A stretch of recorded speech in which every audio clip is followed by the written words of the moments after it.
Muy buenas tardes. De parte de la Escuela de Gobierno y Políticas Públicas de la PUC, le damos la bienvenida a nuestro segmento Análisis de Coyuntura, titulado Justicia o Estrategia Política, efectos de las recientes leyes sobre la justicia. La promulgación de las leyes 32.107 y 32.108 en el Perú ha generado debate sobre si realmente buscan fortalecer el sistema de justicia o si responden a intereses políticos específicos. Para conocer sus puntos de vista, se ha creado este espacio de diálogo a distancia con la finalidad de recopilar comentarios de servidores públicos de todo el Perú y del exterior. Por ello es importante recalcar que su participación es clave. Los invitamos a dejar sus consultas, preguntas o comentarios en la sección preguntas y respuestas en la parte inferior del Zoom, que serán contestadas a lo largo de todo el evento por nuestro especialista.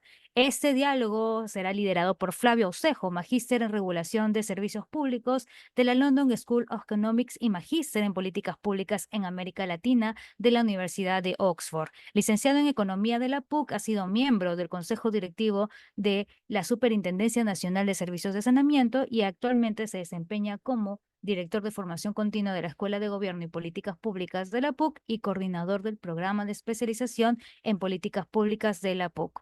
Muy buenas tardes, profesor. Le doy el pase. Muy buenas tardes con todos y con todas. Muchas gracias, Magali.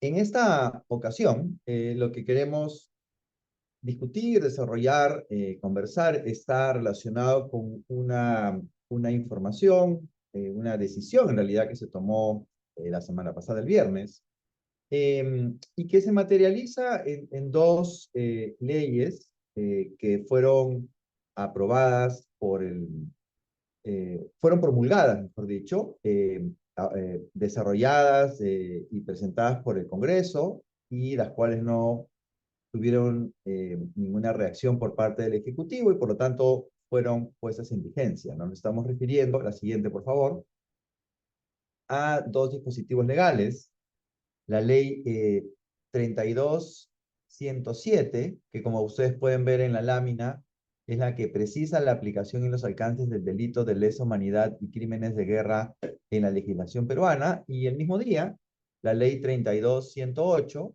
que es la ley que modifica el Código Penal, el decreto legislativo 620.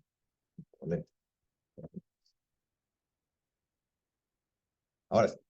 El decreto legislativo 635, la ley 377, la ley contra el crimen organizado y la ley 27379, la ley de procedimiento para adoptar medidas excepcionales de limitación de derechos en investigaciones preliminares, a fin de determinar las características concurrentes para la tipicidad de una organización criminal, ¿no? Dos normas que, como pueden ver, digamos, uno pensaría que son dispositivos que requieren el análisis de abogados especializados en estos temas, en realidad asociados a temas penales, ¿no? Y que, sin embargo, tienen efectos en políticas públicas, ¿no? A veces pensamos que como que los temas de políticas públicas tienen que ver con aspectos productivos, con aspectos sociales, como salud, educación, inclusión, hasta seguridad ciudadana, pero los temas de justicia, a veces como que los vemos en otro ámbito y claro, esto es eh, claramente una percepción que no es la pertinente, porque los temas de justicia, qué duda cabe, tienen que ver claramente con aspectos referidos al bienestar de la población en el ámbito del ejercicio de los derechos, ¿no? Bueno, estos dos dispositivos han generado un efecto importante tanto a nivel nacional y a nivel internacional, que ese es el componente de alguna manera, no voy a decir novedoso, pero que ha hecho que esto se vuelva pues un tema de coyuntura importante, ¿no? Y por eso lo estamos tratando en este segmento que tenemos, ¿no? La siguiente. Eh, lo que ocurre es que las reacciones han sido al más alto nivel, ¿no? Tenemos una primera reacción el mismo día, en realidad, una declaración de Volker Turk, que es el alto comisionado de Naciones Unidas para los Derechos Humanos. Él señala, y cito, en una publicación hecha en la web de Naciones Unidas, eh, dice el alto comisionado que los crímenes de lesa humanidad y los crímenes de guerra figuran entre las violaciones más graves del derecho internacional y no deben ser objeto de amnistía ni prescripción, porque lo que la norma dice es que los crímenes de guerra y de lesa humanidad cometidos antes del 1 de julio del año 2022 ya no pueden ser procesados, ni condenados ni sancionados por este tipo de crímenes, ¿no? Además, la norma dice bajo sanción de nulidad y responsabilidad funcional, o sea, es bastante fuerte lo que se señala, ¿no? Entonces, ningún hecho ocurrido antes de la fecha marcada puede ser tipificado como crimen de lesa humanidad o de guerra.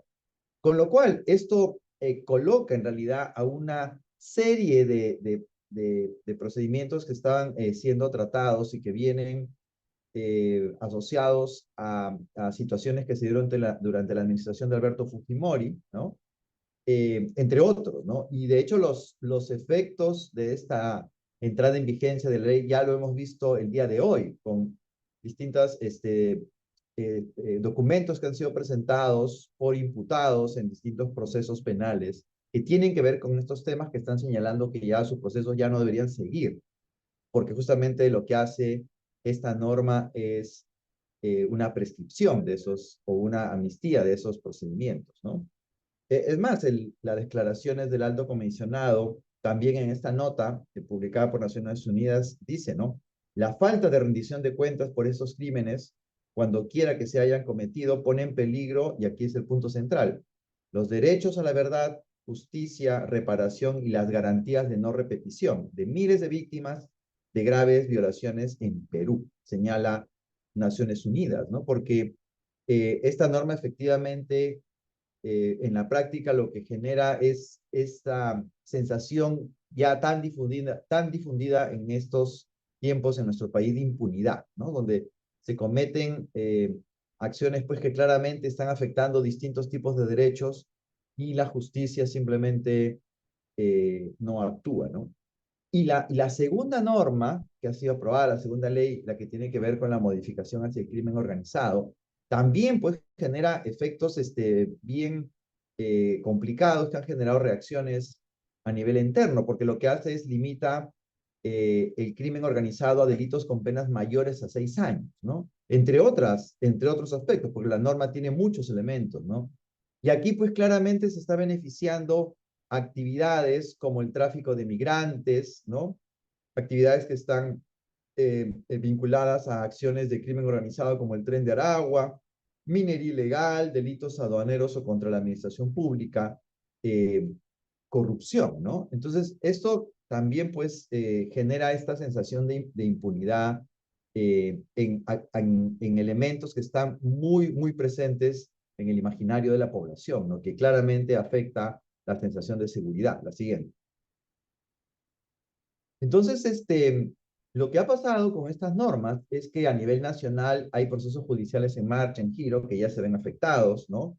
Procesos como, por ejemplo, la Cantuta, Barrios Altos, situaciones muy complejas que se han judicializado y que tienen muchos años judicializados. Hoy día mencionaba un escrito que han presentado los que están imputados en el caso de las acciones del Grupo Colina durante la época de Fujimori, ¿no? Y así, probablemente hoy, estos días, veamos una serie de escritos que presentan imputados en procesos similares, amparados en esta norma, que claramente dan esta sensación de impunidad, ¿no es cierto? En noticias internacionales, por ejemplo, los efectos a nivel de las agencias de noticias, ¿no?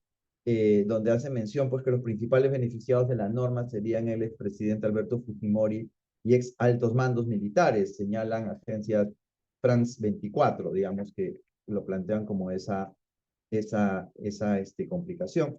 Y además, esto claramente pues afecta nuestro ingreso a la OCDE, ¿no? Porque, como vamos a ver en unos minutos, la OCDE también se ha pronunciado sobre el estado del sistema de justicia.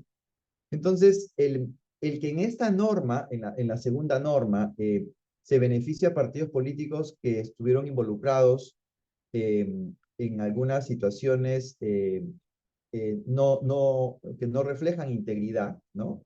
Y la imposibilidad de congelar sus cuentas, claramente está violando dos estándares claves forman parte de las recomendaciones de OCDE, ¿no?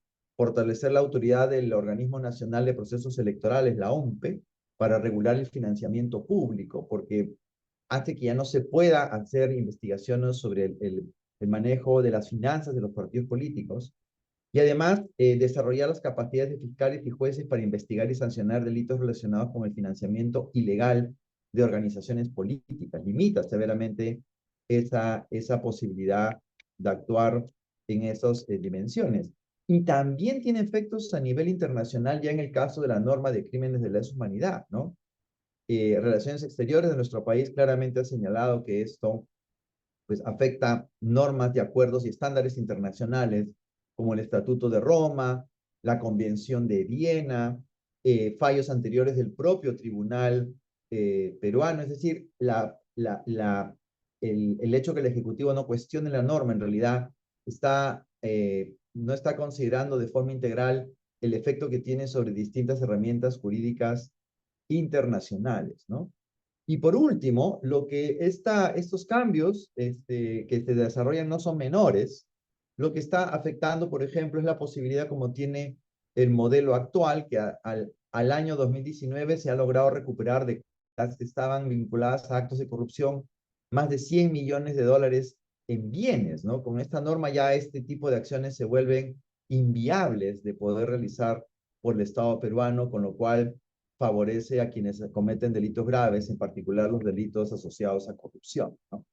Entonces, bueno, y puedo seguir en realidad, o sea, hemos tratado de hacer una síntesis para que quienes nos están viendo de todos los efectos que tienen estas normas, tanto en el ámbito nacional o internacional. Entonces, claramente aquí, por decirlo menos, no ha habido un análisis de impacto regulatorio de la norma y el Ejecutivo no ha tenido eh, no ha tomado la decisión de poder cuestionar pues, estas normas y además tomar en cuenta que estas dos leyes no han sido suficientemente discutidas en el ámbito del Congreso, ¿no? Por eso el título provocador de esta análisis de coyuntura, si en realidad estamos hablando de un tema de justicia o estamos más bien hablando de una estrategia política, ¿no? Claramente la pregunta es completamente pertinente. Ahora, la OCDE ha analizado lo que ocurre con nuestro sistema de justicia, la siguiente.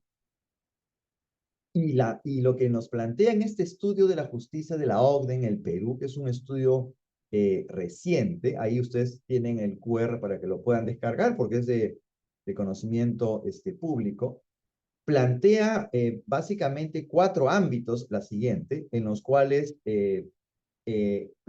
presenta recomendaciones, ¿no? Es un texto, digamos, relativamente extenso, tampoco no es tan extenso, pero sí tiene un análisis bastante profundo del sistema de justicia, ¿no? Y solamente quiero destacar algunas de sus recomendaciones en los puntos asociados a lo que estas dos leyes significan, ¿no? En cuanto a la estructura y coordinación institucional del sistema de justicia, lo que la OCDE señala es este equilibrio de poderes, ¿no? La necesidad que existe un marco jurídico en nuestro país con una clara separación de poderes para que exista este equilibrio, ¿no? Bueno, claramente lo que estamos viviendo hoy día no está reflejando ese equilibrio de poderes, porque este es un elemento más que expresa este desequilibrio de poderes que tenemos el día de hoy, donde hay una imposición de acuerdos a nivel del Congreso en leyes poco o nada discutidas y donde el Ejecutivo básicamente se pone de costado en estas normas, ¿no? Y el otro elemento que se plantea en este primer eje sobre la estructura y coordinación es que el sistema tiene que estar enfocado y centrado en las personas, ¿no? Estas dos normas están totalmente alejados de las personas. O sea, pensemos en aquellos ciudadanos, ciudadanas que han sido víctimas, digamos, de actos violatorios de los derechos humanos en nuestro país. Claramente las normas no está pensando en ello, ¿no? No está pensando en aspectos asociados al bienestar, vamos a llamarlo así, en términos de lo que la OCDE plantea, ¿no? En cuanto a sobre la gobernanza y gestión para un sistema judicial transparente e independiente en el Perú, transparente e independiente en el Perú, claramente elementos como la independencia judicial y la imparcialidad son recomendaciones que plantea la OCDE, que tiene que ver, en este caso, con la manera como se administra justicia en nuestro país. Estas normas vamos a decirlo de esta manera, se la pone difícil a los fiscales y a los jueces al momento de poder, en el caso del juez, al momento de ejercer la justicia, y en el caso fiscal, al momento de plantear su teoría del caso, ¿cierto? Si no tiene los instrumentos que le permitan reunir la evidencia y aplicar los lineamientos que están aplicar los lineamientos que están en el marco del nuevo Código Procesal Penal, digamos, que está basado, digamos, en declaraciones de testigos, está bien complicado que el juez pueda ejercer una justicia de una manera pertinente, ¿no? Asumiendo que la fiscalía y el sistema judicial pues funcionaran relativamente bien y sabemos que tiene importantes espacios de mejora, ¿no? En cuanto al sistema de justicia eficiente y fluido, las recomendaciones pues van asociado a tener no solamente una buena métrica de lo que pasa en el sistema de justicia, sino también utilizar los mecanismos alternativos de solución, un poco la recomendación de OCDE. Y en la última es justamente donde está un poco centrada en recomendaciones que claramente no se están siguiendo al momento de aprobar las dos leyes que son materia de este análisis de coyuntura, y es sobre el sistema de justicia centrado en las personas. Nada más alejado de las personas, del ciudadano de a pie que está exigiendo, digamos, una respuesta justa por parte del sistema de justicia, las dos leyes que han sido aprobadas, ¿no? De hecho, las recomendaciones están asociadas al tema de generar acceso a una justicia clara, ¿no? Y además una justicia en donde se superen las barreras geográficas y las complejidades del sistema, culturales, lingüísticas, financieras, ¿no? Estas normas claramente están colisionando con prácticamente todas las recomendaciones que vienen en el informe de OCDE. Entonces, en nuestras posibilidades de entrar a la OCDE ya se ven afectadas porque recuerden que si revisan los anteriores análisis de coyuntura, ya habíamos hablado cómo hay otras medidas que vienen del Ejecutivo que están afectando el ingreso a determinados ámbitos de OCDE, y aquí tenemos otro espacio en donde claramente no estamos siguiendo las recomendaciones que nos está sugiriendo la OCDE para poder entrar a formar parte de este club, ¿no? Entonces, la siguiente, lo que tendríamos que hacer aquí es, bueno, ¿qué mensaje envía esta ley sobre el compromiso del Estado peruano con la justicia y los derechos humanos? Y aquí nos gustaría un poco leerles, a ver qué piensan ustedes, ¿no es cierto? Hemos tratado de poner eh, estas, poner, digamos, todas las piezas para recoger su percepción, ¿no? ¿Qué mensaje está enviando en términos de justicia y derechos humanos, ¿no? Aquí Ana Ibarra, que siempre nos ve, cuál es el camino, ¿no? Porque la protesta, que es totalmente legítima, ¿no? También se hace un poco difícil, digamos, en el sentido de, si se dan cuenta, esos son conceptos que afectan la vida cotidiana de las personas, pero a veces no nos damos cuenta, el ciudadano de a pie no es muy consciente de cómo le afecta, ¿no? Pero claramente está afectando un montón de dimensiones de la acción estatal, ¿no? Entonces, difícil de transformarlo en un mensaje que nos afecte en el día a día, ¿no? Un mensaje que nos afecte en los aspectos sustantivos, ¿no? Cotidianos, digamos, ¿no? Entonces, complicado poder hacer que movilice a la población, que movilice a los ciudadanos. Entonces, quisiera un poco escucharles y, mejor dicho, leerles para ver qué piensan. ¿Cómo piensan ustedes que esto está afectando el compromiso que tiene el Estado peruano con la justicia y los derechos humanos? ¿Cuál es su reacción? ¿Qué hay en su imaginario sobre esto?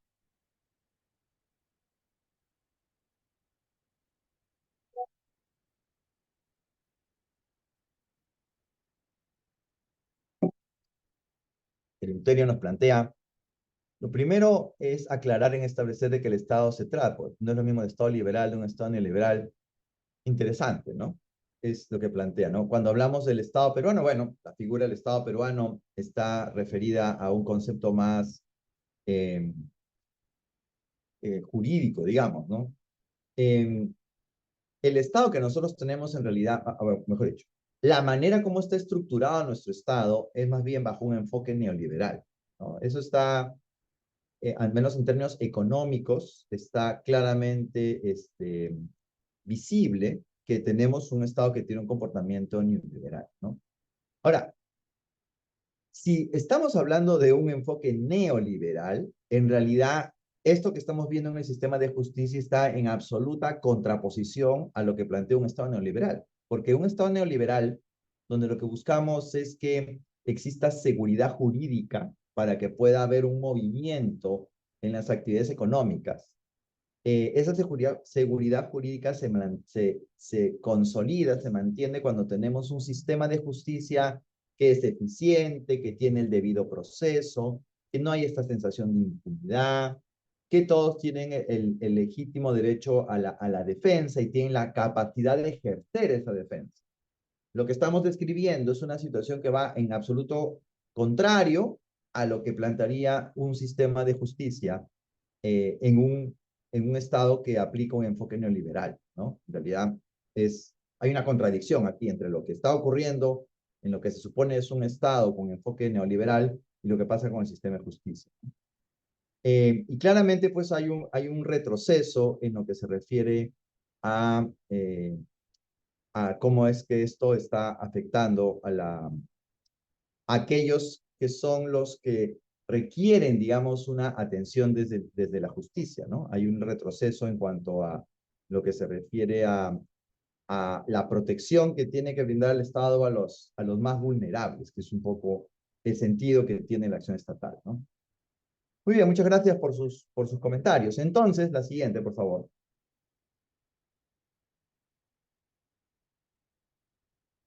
¿Cuáles son los efectos que estamos encontrando aquí? ¿Ya? Creo que los efectos de la norma, de las normas que hemos visto van en tres dimensiones, ¿ya? Primero, tiene que ver el efecto sobre el bienestar de las personas, ¿no? Eh, si nosotros tomamos el paradigma, digamos, de bienestar que maneja la propia OCDE, que es el que el Perú ha adoptado, el CEPLAN adopta, el Centro Nacional de Planeamiento Estratégico adopta desde fines del gobierno de Ollanta en el 2016. En el concepto de bienestar hay dos dimensiones que claramente están siendo afectadas por esta norma. Una de esas dimensiones es lo que es el componente de seguridad. Aquí hablamos de la seguridad jurídica, ¿no? En el sentido que yo siento que he sido afectado y por temas que son bien, pues, bien estructurales. No estamos hablando de crímenes de lesa humanidad, violaciones de derechos humanos. O sea, estamos hablando de temas muy serios.